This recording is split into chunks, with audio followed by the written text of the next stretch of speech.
পরবর্তী রাষ্ট্রপতি হিসেবে রাজনৈতিক নেতাদের পাশাপাশি একজন সাবেক ও বর্তমান আমলার নামও সম্ভাব্য রাষ্ট্রপতি হিসেবে আলোচনায় এসেছে, অনেকের নাম আসছে। যদি কোনো আমলাকে রাষ্ট্রপতি করা হয়, এটি কি রাজনৈতিক দলগুলোর উপর আস্থার সংকটের তৈরি করবে কিনা? পরবর্তী রাষ্ট্রপতি কেমন হওয়া উচিত? বাস্তবতাটা আমরা বোঝার চেষ্টা করি, সেটা হচ্ছে বর্তমান যে সেট আপ আছে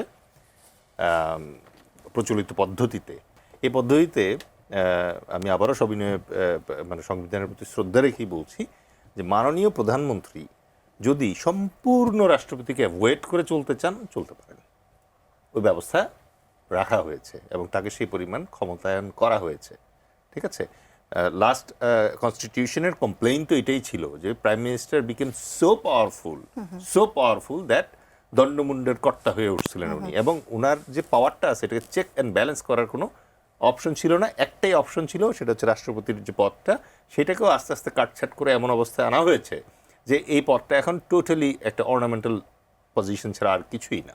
যদি রাষ্ট্রপতির অন্যান্য কোনো ক্ষমতা না থাকে এখন, যেহেতু নাই, অ্যাটলিস্ট এইটুক থাকা উচিত যে আমরা রাষ্ট্রপতির চেয়ারে এমন একজনকে দেখতে চাই যিনি সত্যিকার অর্থে সর্বজন শ্রদ্ধেয়।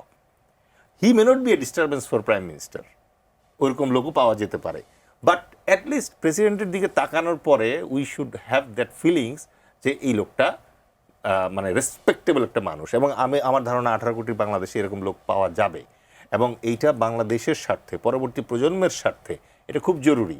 এবং আপনি যদি ওইরকম ব্যক্তিত্ব সম্পন্ন একজন মানুষকে আপনি ওখানে আনেন, সে কখনো প্রধানমন্ত্রীর জন্য ডিস্টারবেন্সের কারণ হবেন না, এইটুকু নিশ্চিত করে বলা যায়।